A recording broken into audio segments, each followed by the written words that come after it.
Hello student, देखिए last time हमने D block element chapter start किया था और आज हम जो है उसका नेक्स्ट पार्ट करेंगे। देखिए लास्ट वीडियो के अंदर हमने डी ब्लॉक एलिमेंट की जो डेफिनेशन है उसके बारे में चर्चा की है। उसके बाद हमने उसकी पीरियोडिक टेबल में पोजीशन कहां पर है उसके बारे में जाना है। उसके बाद हमने सीक्वेंस देखा था कि एनर्जी लेवल्स का जो सीक्वेंस होता है डी ब्लॉक एलिमेंट के अंदर, ठीक है, या जो भी हम मल्टी इलेक्ट्रॉन सिस्टम लेते हैं उसके अंदर जो इलेक्ट्रॉन जब हम फिलअप करते हैं किसी भी ऑर्बिट के अंदर तो एनर्जी लेवल का एक ट्रेंड होता है। उस ट्रेंड को, उस सीक्वेंस को हमने जाना था। उसके बाद हमने उसके बारे में कुछ प्रॉपर्टीज के बारे में चर्चा की थी। जो इसकी इलेक्ट्रॉनिक कॉन्फ़िगरेशन होती है उसको हम कैसे फिलअप करते हैं, इलेक्ट्रॉन कैसे डी ऑर्बिटल में फिलअप होते हैं, और हमने कुछ ऐसे एलिमेंट्स के बारे में पढ़ा था जो कि एक्सेप्शनल बिहेवियर दिखाते हैं। मतलब जितने इलेक्ट्रॉन फिलअप होने चाहिए डी ऑर्बिटल में उसमें या तो हाफ फिल्ड होते हैं या फुल फिल्ड होते हैं। वो जनरली मोर स्टेबिलिटी गेन कर लेते हैं, इसकी वजह से वो थोड़ा सा एक्सेप्शनल बिहेवियर शो करते हैं। आज जो हमारा टॉपिक रहेगा, जो हम टॉपिक आज पढ़ेंगे वो कुछ इस प्रकार से है। देखिए सबसे पहला टॉपिक हमारा रहेगा कि इलेक्ट्रॉनिक कॉन्फ़िगरेशन ऑफ आयंस। जो भी डी ब्लॉक एलिमेंट्स हैं, जो भी आयंस बनाते हैं, तो उसकी हम इलेक्ट्रॉनिक कॉन्फ़िगरेशन के बारे में जानेंगे। अगला टॉपिक रहेगा जनरल प्रॉपर्टीज क्या होती हैं ट्रांजिशन एलिमेंट की, उसके बारे में हम चर्चा करेंगे। नेक्स्ट है कि general trends in property. Trend देखेंगे हम किस चीज का, एटॉमिक रेडियाई का ट्रेंड कैसा होता है, जो प्रॉपर्टीज है डी ब्लॉक एलिमेंट की। इसके बाद आयनिक रेडियाई और डेंसिटी। आज हम इन तीन प्रॉपर्टी के बारे में डिस्कस करेंगे। तो देखिए आज का टॉपिक हम शुरू करते हैं।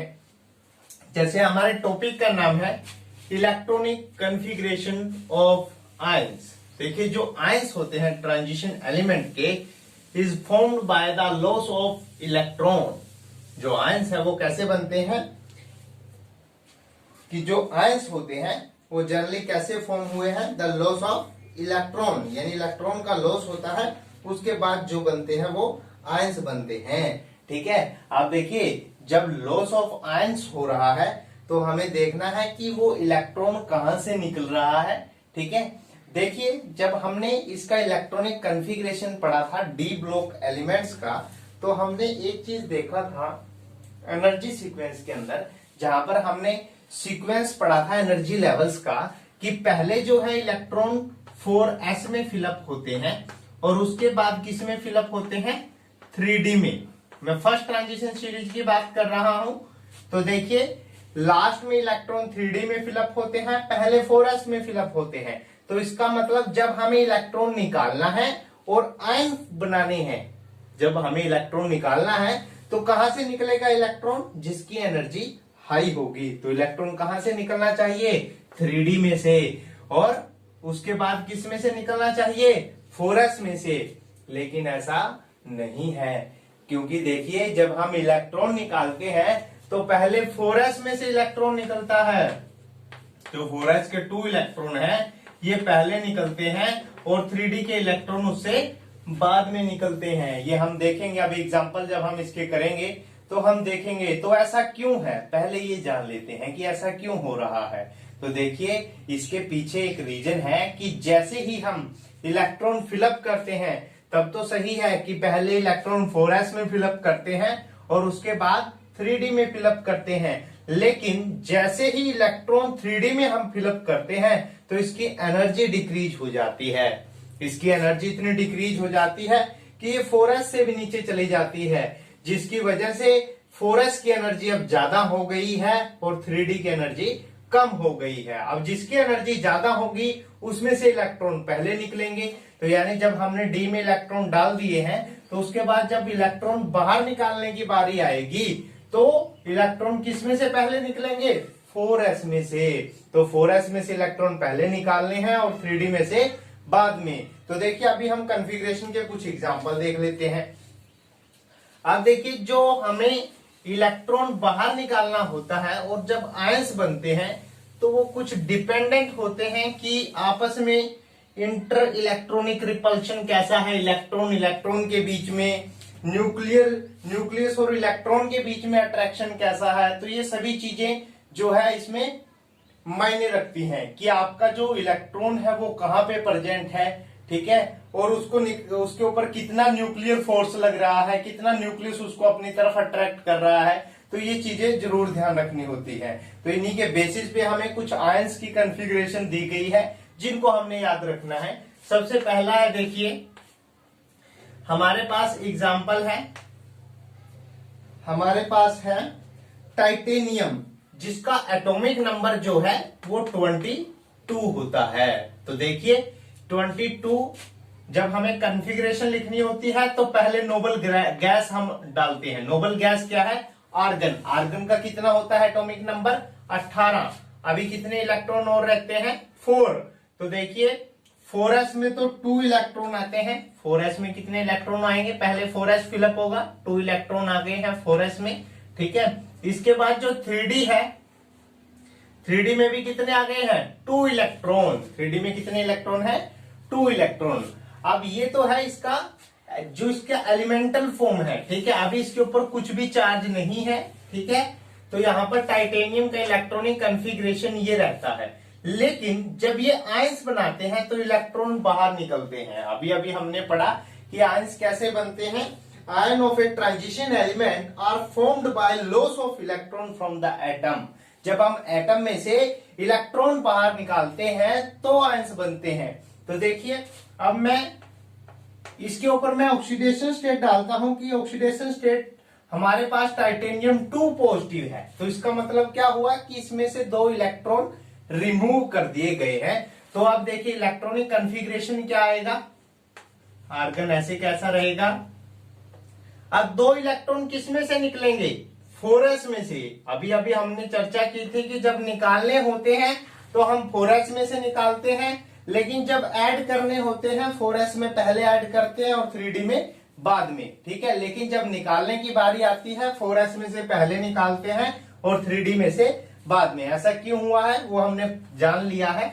अब देखिए 4s में से 2 इलेक्ट्रॉन निकल गए हैं, तो 3d में कितने इलेक्ट्रॉन रह गए हैं? 2। यदि मैं टाइटेनियम 3 पॉजिटिव की इलेक्ट्रॉनिक कॉन्फ़िगरेशन के बारे में बात करूं तो अब इलेक्ट्रॉन कहां से निकलेगा? तीसरा डी में से।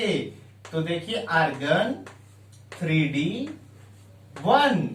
अब देखिए एक इलेक्ट्रॉन कहां से रिमूव हुआ है? डी में से। तो आपने इस चीज का ख्याल रखना है। जितने भी आपको इसके बाद जितने भी आपको आयंस का अगर कॉन्फ़िगरेशन पूछा जाए तो आप इस ट्रेंड को याद रखिए कि पहले इलेक्ट्रॉन 4s में से बाहर निकलते हैं और उसके बाद 3d में से बाहर निकलते हैं। अभी हम 1-2 एग्जांपल और जानेंगे, उसके बाद हम नेक्स्ट सीरीज की बात करेंगे, क्योंकि यहां पर अभी हम 3D के बारे में चर्चा कर रहे हैं। तो देखिए फर्स्ट ट्रांजिशन सीरीज इसको हम बोलते हैं। फर्स्ट ट्रांजिशन सीरीज के कुछ और एलिमेंट की मैं आपको इलेक्ट्रॉनिक कॉन्फ़िगरेशन जैसे बताता हूं। जैसे वेनेडियम होता है हमारे पास, वेनेडियम जिसका एटॉमिक नंबर जो है वो 23 है। वेनेडियम का एटॉमिक नंबर कितना है? 23। अब देखिए एटॉमिक नंबर 23 है तो कॉन्फ़िगरेशन क्या होगा? आर्गन 3d में 3 इलेक्ट्रॉन आएंगे और 4s में 2। अब जब वेनेडियम देखिए जो ऑक्सीडेशन स्टेट है वो 2 पॉजिटिव भी दिखाता है, वेनेडियम 3 पॉजिटिव भी दिखाता है और वेनेडियम 4 पॉजिटिव भी दिखाता है। तो देखिए कॉन्फ़िगरेशन हमने कैसे लिखनी है? आर्गन ऐसे कैसा रहेगा? अब 2 इलेक्ट्रॉन कहां से रिमूव होंगे? 4s में से। जब 4s में से 2 इलेक्ट्रॉन रिमूव हो जाएंगे तो हमारे पास कितने इलेक्ट्रॉन बचेंगे? डी में 3 इलेक्ट्रॉन। इसके बाद वेनेडियम 3 पॉजिटिव की यदि मैं बात करता हूं तो 1 इलेक्ट्रॉन नेक्स्ट 3 इलेक्ट्रॉन निकलेंगे, 2 s में से निकल गए हैं और 1 किस में से जाएगा? डी में से। यदि मैं 4 इलेक्ट्रॉन निकालता हूं जब वेनेडियम 4 पॉजिटिव होगा तो 2 इलेक्ट्रॉन इसमें से निकल जाएंगे और 2 s में से। तो मेरे पास क्या आएगा? 3d में 1 इलेक्ट्रॉन। तो ये हमारा इलेक्ट्रॉनिक कॉन्फ़िगरेशन रहता है। इस प्रकार आपने आयंस का इलेक्ट्रॉनिक कॉन्फ़िगरेशन निकालना है।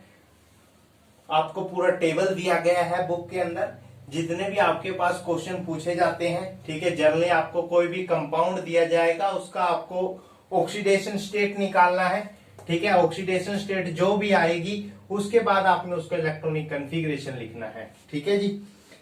इसके बाद आता है कि कुछ सेकंड थर्ड जो हमारे पास कुछ ऐसे एग्जांपल्स हैं जिनकी इलेक्ट्रॉनिक कॉन्फ़िगरेशन तो डिफरेंट होती है, परंतु जब वो आयंस बनाते हैं, जब वो आयन की फॉर्म में जाते हैं, लॉस ऑफ इलेक्ट्रॉन होता है, तो देखिए उनका कॉन्फ़िगरेशन सेम हो जाता है। जैसे मैं आपको एग्जांपल बताऊं, बहुत इंपॉर्टेंट एग्जांपल है, जैसे हमारा फर्स्ट ट्रांजिशन सीरीज में आता है निकल, जिसका एटॉमिक नंबर कितना होता है 28। ये हमेशा ऑक्सीडेशन स्टेट जो है, स्टेबल ऑक्सीडेशन स्टेट, वो +2 दिखाता है, निकल 2 पॉजिटिव। तो इसका जो कॉन्फ़िगरेशन है वो क्या आएगा, आर्गन 3d में 8 इलेक्ट्रॉन होते हैं और 4s में 2, तो लेकिन 2 पॉजिटिव चार्ज है तो 4s के इलेक्ट्रॉन निकल जाएंगे और कितना आएगा 3d8।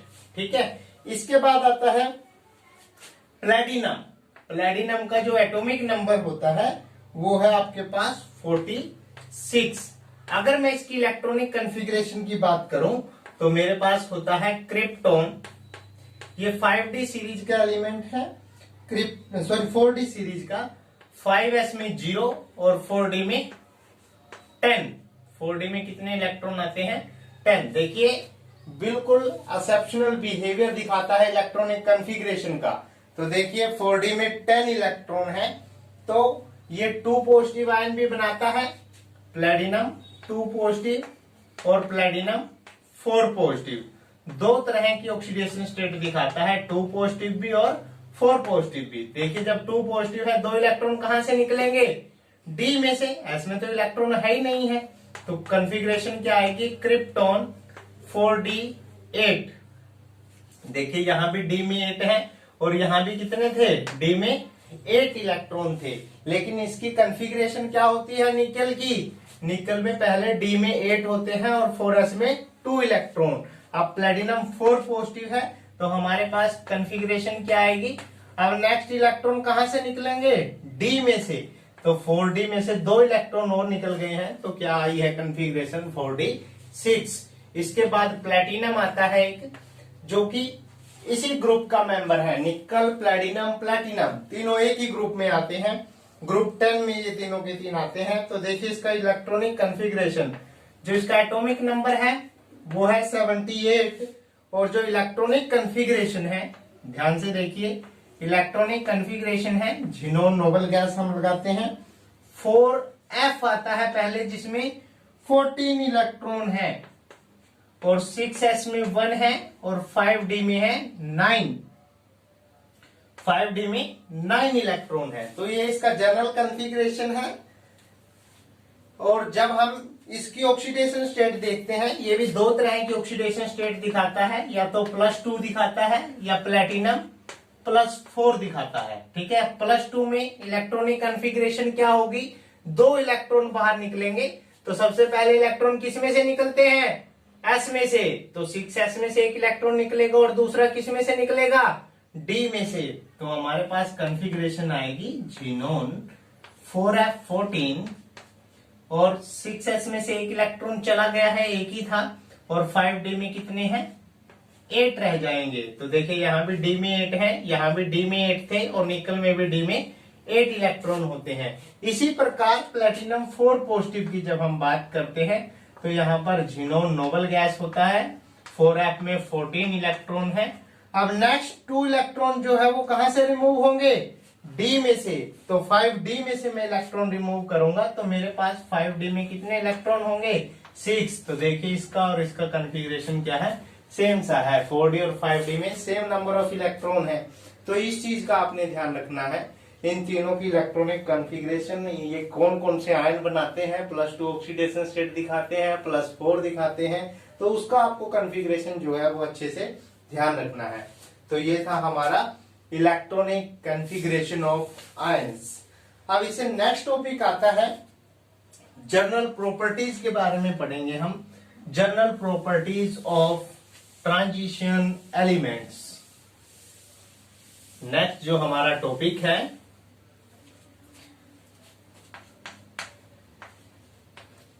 General properties of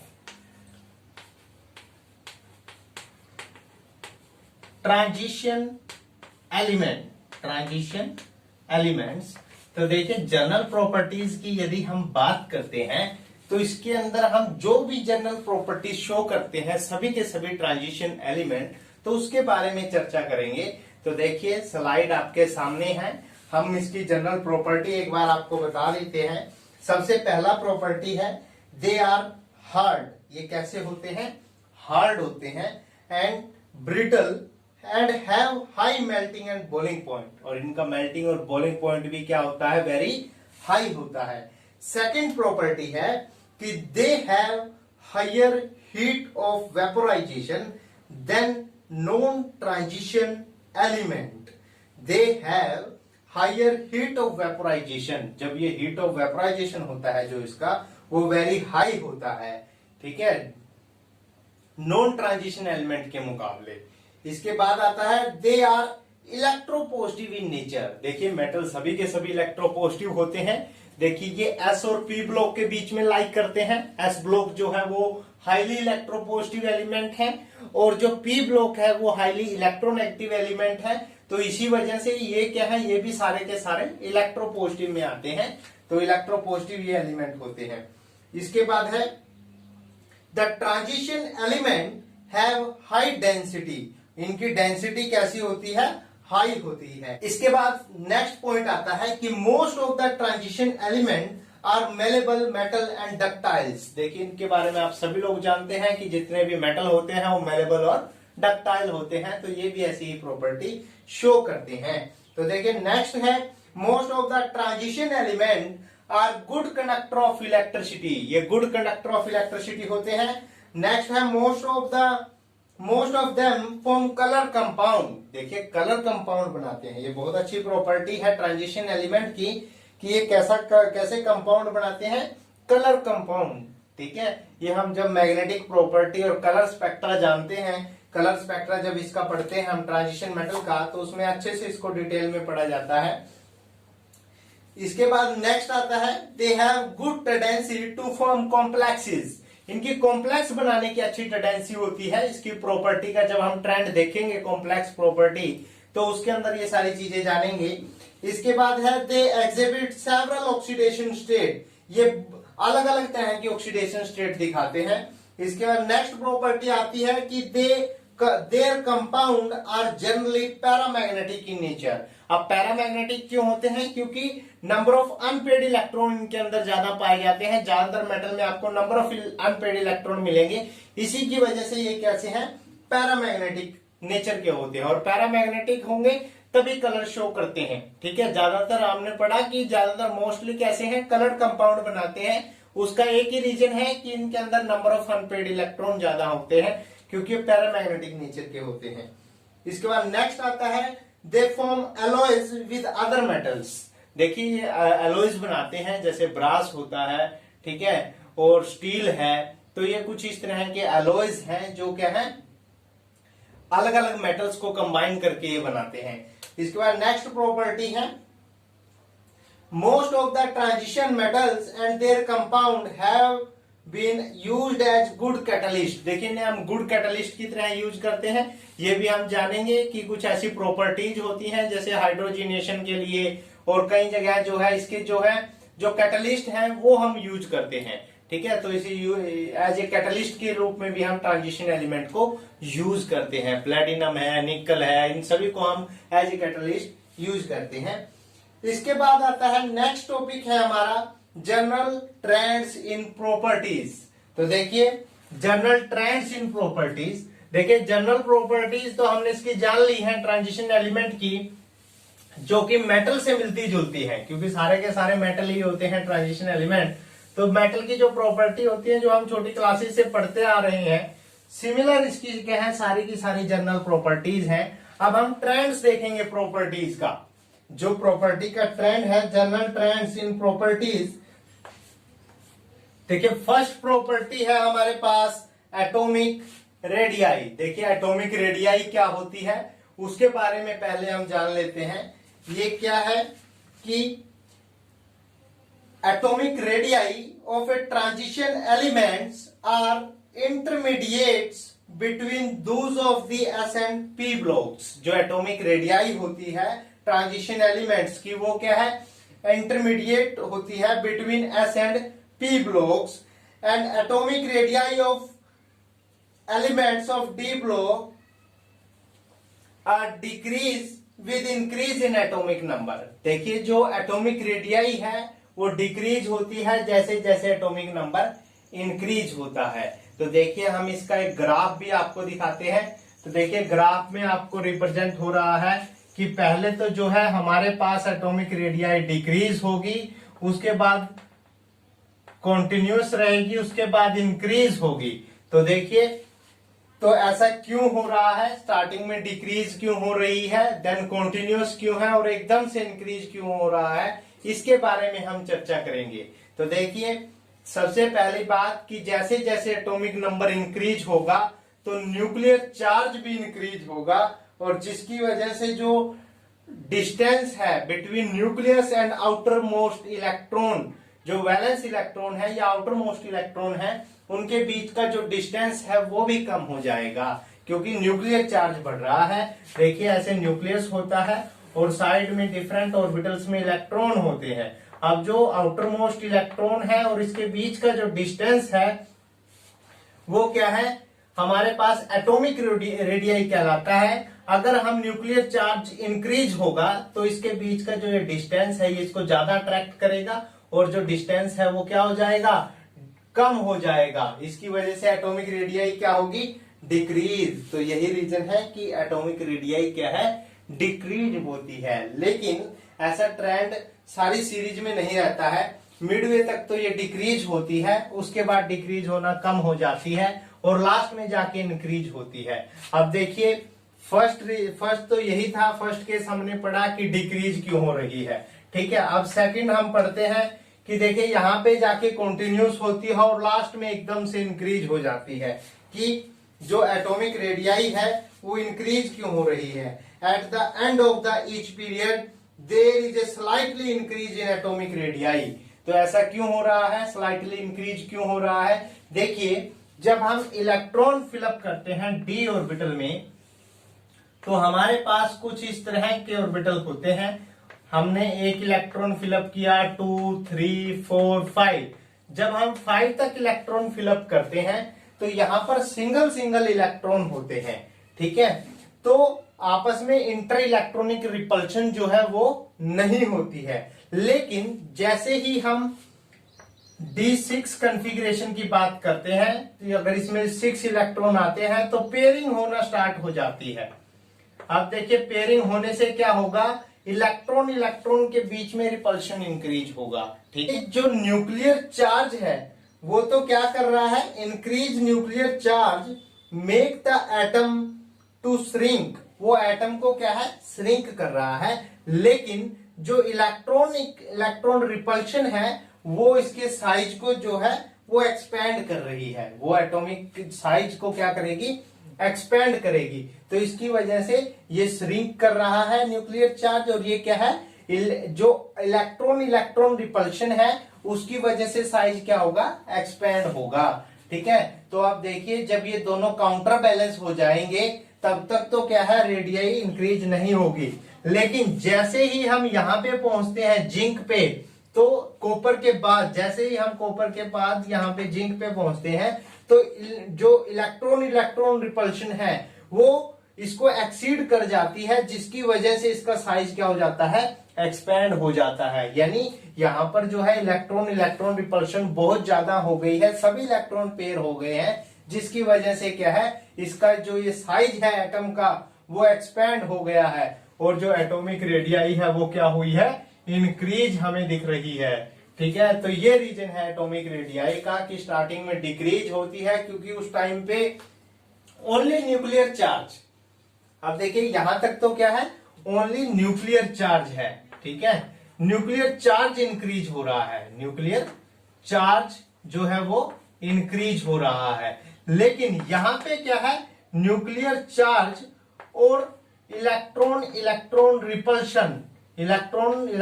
repulsion जो है वो काउंटर बैलेंस हो गए हैं, ठीक है। यहां पर जाके इलेक्ट्रॉन इलेक्ट्रॉन रिपल्शन जो है, इलेक्ट्रॉन इलेक्ट्रॉन रिपल्शन क्या है, वेरी हाई, बहुत ज्यादा है, ठीक है, जिसकी वजह से क्या है, साइज एक्सपेंड हो गया है। यहां पर न्यूक्लियर चार्ज अगर बढ़ेगा तो साइज कम होगा, कम होगा तो एटॉमिक रेडियाई डिक्रीज होगी, लेकिन यहां पर न्यूक्लियर चार्ज और इलेक्ट्रॉन इलेक्ट्रॉन रिपल्शन दोनों है, जिसकी वजह से वो काउंटर बैलेंस हो गए हैं और जो एटॉमिक रेडियाई है उसका एक कांस्टेंट ट्रेंड हमें मिल रहा है। लेकिन लास्ट में जाके जब इलेक्ट्रॉन इलेक्ट्रॉन रिपल्शन ज्यादा हो गया है तो उस केस में क्या है, साइज जो है एटम का एक्सपेंड हुआ है और इसकी वजह से एटॉमिक रेडियाई इंक्रीज हुई है। तो ये सारा का सारा मैटर है, इसको आपने बहुत अच्छे से ध्यान रखना है। हम ग्रुप में भी देख लेते हैं, ये हम पीरियड की बात कर रहे थे कि अकॉर्डिंग टू पीरियड जो एटॉमिक रेडियाई है फर्स्टली डिक्रीज हुई है, देन कांस्टेंट है और उसके बाद इंक्रीज हुई है। अब अगर हम ग्रुप की बात करते हैं, जब हम ऊपर से नीचे आते हैं तब क्या होता है, देखिए जब हम ऊपर से नीचे आते हैं तो शेल इंक्रीज होता है, जो प्रिंसिपल क्वांटम नंबर है वो इंक्रीज हो रहा है। जब हम देखिए टॉप टू बॉटम आते हैं, जब हम टॉप टू बॉटम आ रहे हैं तो उस केस के अंदर 3D से जब हम 4D सीरीज पे आते हैं तो देखिए प्रिंसिपल क्वांटम नंबर इंक्रीज हुआ है, तो उसकी वजह से जो एटॉमिक रेडियाई है वो भी क्या होगी, इंक्रीज, ठीक है। लेकिन जब हम 4D से 5D पे आते हैं, जब हम 4D से 5D पे आते हैं तो ये सेम रहती है। ऐसा क्यों है, देखिए इसके पीछे एक रीजन है जिसका नाम है लेंथेनॉइड कॉन्ट्रैक्शन। ये सेम क्यों है, लेंथेनॉइड कॉन्ट्रैक्शन की वजह से। अब ये लेंथेनॉइड कॉन्ट्रैक्शन क्या होता है, लेंथेनॉइड कॉन्ट्रैक्शन जो है वो, क्योंकि इसमें देखिए पहले एफ ब्लॉक में इलेक्ट्रॉन फिलअप होते हैं, क्योंकि बीच में एफ ब्लॉक की एक सीरीज आती है, तो इसके लिए उसमें एफ जो ऑर्बिटल होता है उसमें इलेक्ट्रॉन पहले फिलअप होते हैं, जिसकी वजह से जितना न्यूक्लियर चार्ज इसके पास लगना चाहिए था 5D इलेक्ट्रॉन के पास, वो उतना नहीं लग पाता है, और वो क्या है, उतना नहीं लग पाता है, जिसकी वजह से साइज क्या है, सेम रहता है। तो इसकी एटॉमिक रेडियाई भी कैसी रहेगी, सेम रहेगी, ठीक है। इस बात का आपने ख्याल रखना है कि 3D से जब हम 4D से सेकंड ट्रांजिशन सीरीज से थर्ड ट्रांजिशन सीरीज पे जाते हैं तो एटॉमिक रेडियाई क्या रहती है, सेम ट्रेंड आपको दिखाई दे रहा है, ठीक है जी। तो ये आपका ग्रुप और जो अकॉर्डिंग टू ग्रुप और अकॉर्डिंग टू पीरियड हमने क्या है, एटॉमिक रेडियाई का ट्रेंड जाना है कि किस प्रकार जो है एटॉमिक रेडियाई डिक्रीज और इंक्रीज होती है। अब नेक्स्ट आता है आयनिक रेडियाई। नेक्स्ट टॉपिक है हमारे पास आयनिक रेडियाई। देखिए जो आयनिक रेडियाई है और एटॉमिक रेडियाई है, ट्रेंड तो सेम सा ही रहता है। अब आयनिक रेडियाई की बात हम कब करते हैं, देखिए जब आयंस हम बनाते हैं, आयंस की कॉन्फ़िगरेशन हमने देखी थी कि आयन कब बनते हैं, जब इलेक्ट्रॉन बाहर निकलते हैं, ठीक है, यानी ऑक्सीडेशन स्टेट इंक्रीज होती है। ऑक्सीडेशन स्टेट पहले 0 है, उसके बाद अगर एक इलेक्ट्रॉन बाहर निकलता है तो +1 हो जाती है, 2 इलेक्ट्रॉन निकालेंगे +2 हो जाएगी। तो देखिए आयनिक रेडियाई ऑक्सीडेशन स्टेट के ऊपर डिपेंड करती है। वैसे तो ट्रेंड जैसा हमने एटॉमिक रेडियाई में देखा वैसा ही रहेगा, लेकिन ionic radii generally oxidation state के ऊपर ज्यादा डिपेंडेंट है।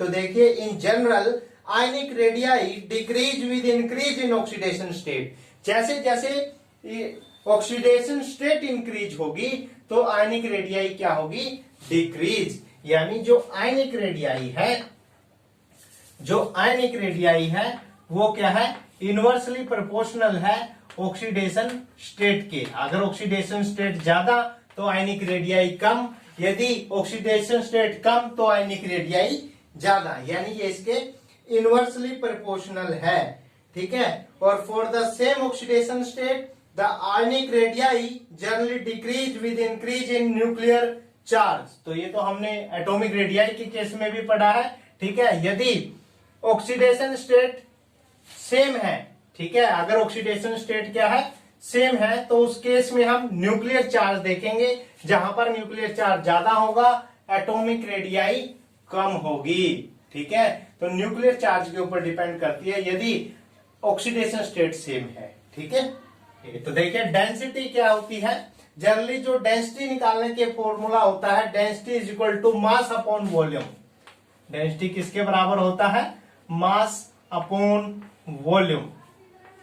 अब देखिए अगर वॉल्यूम कम है तो डेंसिटी ज्यादा होगी, अगर वॉल्यूम ज्यादा है तो डेंसिटी क्या हो जाएगी, कम। कोई भी एटम है अगर वॉल्यूम ज्यादा है तो उसकी डेंसिटी क्या होगी, कम। इसी प्रकार डायरेक्टली प्रोपोर्शनल मास की होती है, यदि मास ज्यादा है तो डेंसिटी ज्यादा होगी, तो इसके डायरेक्टली प्रोपोर्शनल है। अब हम देखें कि जो डेंसिटी होती है ट्रांजिशन एलिमेंट की वो वेरी हाई होती है। सबसे पहले डेंसिटी अगर पूछी जाए, डेंसिटी हमने जनरल प्रॉपर्टी में पढ़ा था कि जो ट्रांजिशन एलिमेंट होते हैं उनकी डेंसिटी इज वेरी हाई। ऐसा क्यों है, देखिए इनकी जो डेंसिटी है वो वेरी हाई होती है एज कंपेयर टू जो मेटल के, जो हमने ग्रुप फर्स्ट में मेटल देखे हैं उनके मुकाबले इनकी डेंसिटी क्या है, वेरी हाई है। तो ऐसा क्यों है, देखिए जो एटॉमिक वॉल्यूम होता है, एटॉमिक वॉल्यूम मतलब जो एटम का वॉल्यूम है of transition element are lower than the those of s block and p block elements of the neighbouring group. जो नेबरिंग ग्रुप के एस और पी ब्लॉक एलिमेंट होते हैं उनके मुकाबले में इसका जो एटॉमिक वॉल्यूम है वो क्या है, कम होता है। एटॉमिक वॉल्यूम क्या होता है, कम। अगर एटॉमिक वॉल्यूम कम है तो डेंसिटी क्या होगी, ज्यादा। एटॉमिक वॉल्यूम कम है तो डेंसिटी क्या होगी, ज्यादा होगी। तो देखिए यदि हम डेंसिटी के ट्रेंड की बात करते हैं तो एक तो हमें एटॉमिक वॉल्यूम देखना होता है, ठीक है। एक तो हम क्या देखते हैं, atomic volume.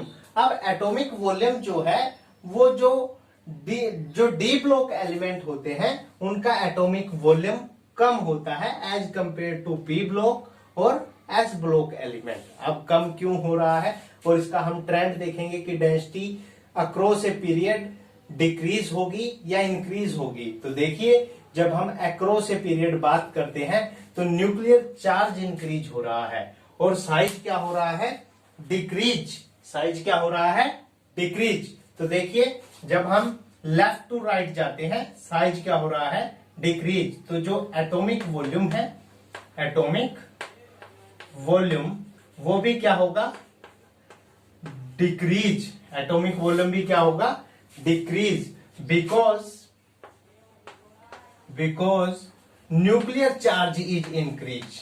Nuclear charge is increase, क्योंकि न्यूक्लियर चार्ज क्या हो रहा है, इंक्रीज हो रहा है। इस वजह से एटॉमिक वॉल्यूम क्या होगा, डिक्रीज होगा, और न्यूक्लियर चार्ज क्या हो रहा है, इंक्रीज। अगर एटॉमिक वॉल्यूम डिक्रीज होगा तो उसका डेंसिटी क्या होगा, इंक्रीज। तो लेफ्ट से राइट जाते हुए डेंसिटी क्या होता है, इंक्रीज होती है। From left to right density increase, from left to right density increase. Density क्या होगी, इंक्रीज, डेंसिटी इंक्रीज होगी। तो देखिए अब हम ग्रुप की यदि बात करते हैं कि जब हम टॉप से बॉटम की तरफ आ रहे हैं तब डेंसिटी का ट्रेंड क्या रहेगा। तो देखिए जनरली सी बात है कि जब हम ऊपर से नीचे आते हैं तो मास इंक्रीज हो रहा है। अब हम क्या देखते हैं, मास। तो मास क्या है, देखिए वहां पर जो है प्रिंसिपल क्वांटम नंबर इंक्रीज हो रहा है, नंबर ऑफ इलेक्ट्रॉन इंक्रीज हो गए हैं, तो इसका मास भी क्या है, इंक्रीज हो रहा है। मास जो है वो एकदम से ग्रेजुअली इंक्रीज होता है, जिसकी वजह से डेंसिटी भी क्या होगी, इंक्रीज। डेंसिटी क्या होगी, इंक्रीज। तो यानी कि हमने देखा कि जो डेंसिटी होती है अगर हम लेफ्ट से राइट जाते हैं तब भी इंक्रीज होती है, और अगर ग्रुप की बात करें यदि हम टॉप से बॉटम की तरफ आते हैं तब भी इंक्रीज होती है। और टॉप से बॉटम इंक्रीज क्यों हो रही है, ड्यू टू इंक्रीज इन मास। उसका मास इंक्रीज हो रहा है। जब भी हम टॉप से बॉटम की तरफ आ रहे हैं हमारा प्रिंसिपल क्वांटम नंबर इंक्रीज हो रहा है, और जो मास है वो बहुत ही ज्यादा इंक्रीज होता है, जिसकी वजह से हमारी डेंसिटी क्या है, डेंसिटी भी क्या हो रही है, इंक्रीज हो रही है। ठीक है, तो देखिए आज हमने पढ़ा, आज हमने 3-4 टॉपिक कवर किए हैं, जिसके अंदर हमने electronic configuration of transition metal के बारे में पढ़ा है, जो इलेक्ट्रॉनिक कन्फिग्रेशन होती है यानी लॉस ऑफ आयन होता है, तो उसके बाद हम देखते हैं कि इलेक्ट्रॉन कहां से लॉस हुआ है। तो इलेक्ट्रॉन 4s से लॉस होते हैं, उससे बाहर निकलते हैं। तो ये हमने इलेक्ट्रॉनिक कन्फिग्रेशन में पढ़ा है। उसके बाद हमने जर्नल ट्रेंड देखा, जैसा हमारे मेटल जो है, सारे के सारे मेटल की प्रॉपर्टी हम पहले पढ़ के आए हैं, वही प्रॉपर्टी ट्रांजिशन एलिमेंट की जनरल प्रॉपर्टीज होती हैं। इसके बाद इसका हमने ट्रेंड देखा, एटॉमिक रेडियाई के बारे में पढ़ा कि जो पहले डिक्रीज होती है, देन कांस्टेंट रहती है और उसके बाद इंक्रीज क्यों होती है, ये सभी चीजें हमने जानी। और एटॉमिक रेडियाई के बाद हमने आयनिक रेडियाई का ट्रेंड देखा, जो कि ऑक्सीडेशन स्टेट के ऊपर डिपेंड होती है। और उसके बाद हमने डेंसिटी के बारे में पढ़ा है कि डेंसिटी चाहे हम लेफ्ट से राइट जाते हैं तब भी इंक्रीज हो रही है, क्योंकि एटॉमिक वॉल्यूम डिक्रीज हो रहा है due to increase in nuclear charge. और जब हम टॉप से बॉटम की तरफ आते हैं तो मास इंक्रीज हो रहा है, और मास इंक्रीज की वजह से जो है वो हमारी डेंसिटी भी क्या हो रही है, इंक्रीज हो रही है। तो ये दो रीजन जो है हमने डेंसिटी के बारे में पढ़े हैं कि चाहे हम लेफ्ट से राइट चलें या टॉप टू बॉटम चलें, हमेशा डेंसिटी इंक्रीज होगी। तो देखिए, अगर वीडियो अच्छा लगा है तो वीडियो को लाइक करें, ज्यादा से ज्यादा फ्रेंड तक शेयर करें, ताकि हर कोई जो है वीडियो को देख सके। तो अगर वीडियो अच्छा लगा है तो वीडियो को लाइक जरूर करें। Happy learning.